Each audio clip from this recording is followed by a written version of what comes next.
15 minutes of doors. Let's do this. To get the panel off, there's a screw there. Pry that up. There's a screw there, or bolt.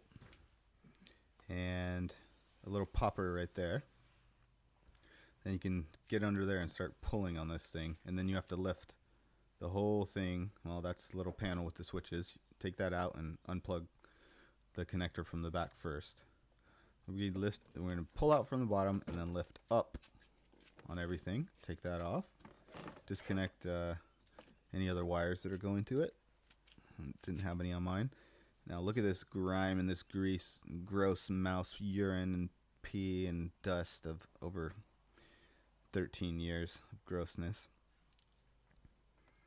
So I wanted to clean all that out and get this car smelling fresh and check inside the doors for any rust and any gross mousy stuff. Oh yeah, I had to disconnect right there the pull cable for the door handle. Don't forget that. So, looking in here where the speaker was, it's not too bad down there, but it is gross and grimy, so made sure to get some cleaner in there. And any water that collects inside there is supposed to drip out the bottom. Here's the speaker, pretty old and crusty. It has 4 of these screws. Looking back in for a sec. Trying to get an idea of what else is in here, what's back here. If you want to do sound deadening, that wall there on the left, that outside wall is where you're going to put your sound deadening material. And you can peel this plastic off if you need to look in there. It does get quite sticky on the black parts though. So put some cleaner.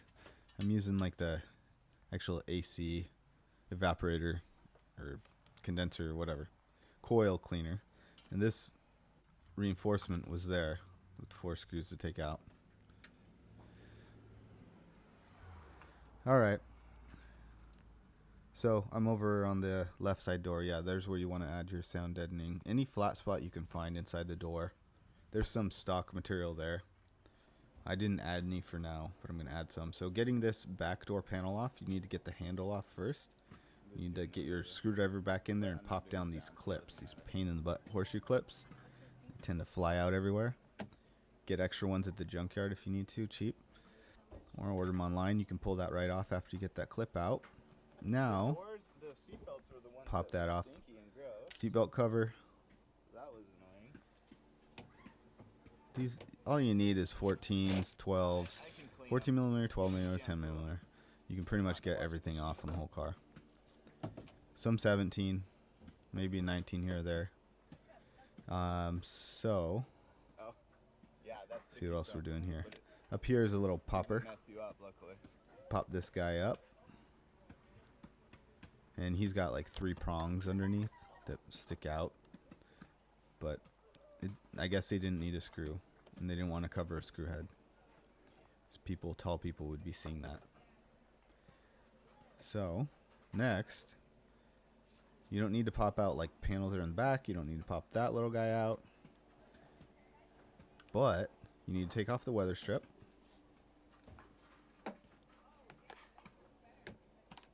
Take it off. Throw it out. And then take off this panel here.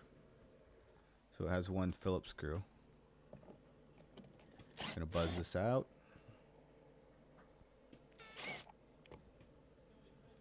Then pull this thing out. Actually, I don't think it's required to pull that up before you pull it, but it gives a good area for grip to pop out these little poppers. And I definitely recommend buying a bunch of new ones online before you start the process, just so when you want to put back together, you have fresh ones if any break. They should be all stuck to the panel here. So there's one in the middle that wasn't. But as you can see right here, this is gross again with the mousy stuff and dusty stuff from the window rolling up and down and rain and all that. Leaks getting in there. But any leaks, you go out the bottom of the door. Now, to get this top piece off, you do have to unbolt here. Get the tool. Do it by hand. Is that what we're thinking? Guess so. Easy enough. Do this this one and the second one. And as long as you got that top popper, then you should be able to pull this thing out. Here I'm wasting time. Okay. Put those away. Now, get your airbag connector disconnected. A little tiny little screwdriver in there. Pop that up, and then you pull it out. Make sure your battery is disconnected when you do that. Get this bolt out of here, and that one is a little smaller. Up here I can get this out. Unscrew this guy. And finally, pull this off of the adjustable rack up there and pull out the seat belt. I'm doing this so I can clean these seat belts, which I'll show you later, because these things stunk like mold. Taking a look down in here, still got some dirty spiderweb gunk I can clean out. Now, on the seat belt cleaning. 2 butter knives with the non-sharp edge touching the seat belt, and a rubber band on one end, and I squeeze hard on the other, and I pull through. Fast forward here. I don't want to waste your time. Pull through after I soak it in some soapy water for a little bit. Do not soak the end, which has all the mechanics and the airbag and all that. Airbag little explosionator that winds the seatbelt back up. So yeah, be careful not to get that end wet. You can clean the rest of the belt. Just some Dawn dish soap and warm and hot water. So did it once, do it again. Make sure I get all that gunk and junk out of there. This also speeds the drying process because you're squeezing out all the water, and that will help it be nice and semi-ready to dry. Then I hang them up like out of the sun on my screen porch. Now, to kind of dry them off and get some more of that dirt off, let's try using the towel, and the weight and the pull method actually works really well, and you'll see when you look at the towel after. So let's pull this baby open and check it out. Ooh, a bunch of old dead skin and dust from the last owners. I do not want that on me. What else I try? I tried my little steam cleaner. Tried that first, I believe, actually. Steam those babies and then run it through the towel pull. And it got some of the dirt out, but not as much as I hoped for. Steamer kind of just steams around and bounces steam off the top. Doesn't really soak in that well, unless you want to spend all day with it. But yeah, I got some stuff out. Now I put the doors back together. Plastics, but now they look disgusting, so I need to. They are clean. I washed them with soap, but it doesn't get rid of all the scratches and the haze and all that. So I use this little plastic shiny upper, and I put it in fast forward for you, so you don't have to sit here for minutes and minutes watching. Looking better already. There's parts not done. Here we go. And this stuff works really well. I mean, some people just say use olive oil. Some people say use Pledge. You know, whatever you want to use. This stuff smells great. And was like $4 or $5, so I'm trying it. It's like super shine, supposedly. So I'm trying this super shine. See, you can see a difference. And I'll show you later towards the end here what the front doors look like, which I did before, and then it's been a couple or a few weeks since then. So you can see kind of what it looks like after a while. It kind of soaks in or evaporates off after a while, and you know, you need to do it again. And not everything gets fixed by just rubbing some compound on there.